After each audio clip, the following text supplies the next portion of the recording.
আপনি দেখেন আমি নির্বাচনে দাঁড়ানোর পরে আমি আমার রাজনৈতিকভাবে আমি অনেক ক্ষতিগ্রস্ত হয়েছি।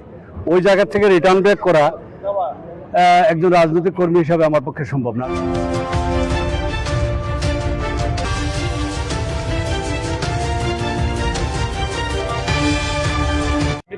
আমার নমিনেশন বৈধ বলে ঘোষিত হয়েছে। আমি এখন নির্বাচনে পুরোপুরি আছি ইনশাআল্লাহ। আপনি আশাবাদী? Definitely, why not. আমি এখানে কাজ করি দীর্ঘদিন থেকে, তো আমার আশাবাদ তো মানুষের উপরে, আল্লাহর উপরে আস্থা এবং মানুষের উপর দৃঢ় বিশ্বাস আমার আছে।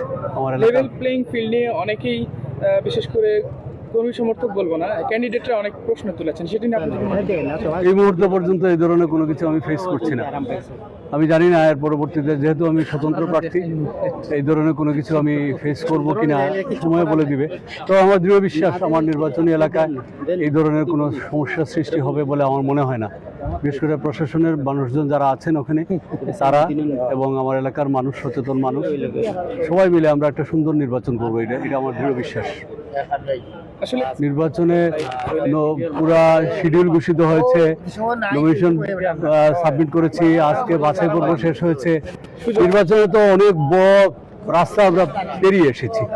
সো শুধু এখন আর যদি আপিল টাপিল কিছু থাকে এই সময়টুকু, তারপরে হয়তো প্রতীক বরাদ্দ হবে, তারপরে আমরা 20 তারিখ থেকে আমরা মাঠে নেমে যাব। এটা তো একদম সহজ রাস্তা এখন চলে আসছে, বিলম্বের সুযোগ নেই, কোনো ধরনের কোনো সম্ভাবনা আমি দেখছি না। অ্যাটলিস্ট আপনাদের কি মনে হচ্ছে এই ধরনের কিছু?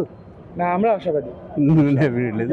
তাহলে এই কোয়েশ্চেনটা আমি আপনাদেরকে অনুরোধ করব, এই কোয়েশ্চেনটা আপনারা না করে আপনারা নির্বাচন কিভাবে সুষ্ঠু করা যায়, সুন্দর করা যায়, সেই বিষয়ে আপনারা সহযোগিতা করেন প্লিজ।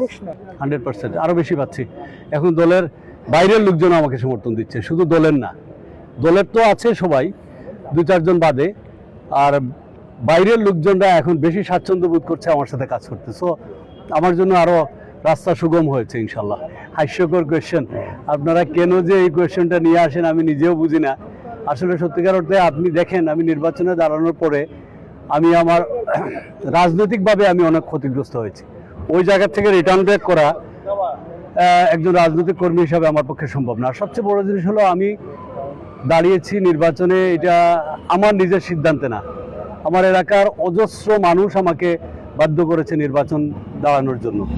সো আমার ওই জায়গা থেকে সরে যাওয়ার কোনো সুযোগ নাই। তো আমি যদি রাজনীতি করি তাহলে আমাকে আমার এলাকার মানুষের মতের উপর ভিত্তি করে চলতে হবে, আমার এর বাইরে যাওয়ার কোনো সুযোগ নেই।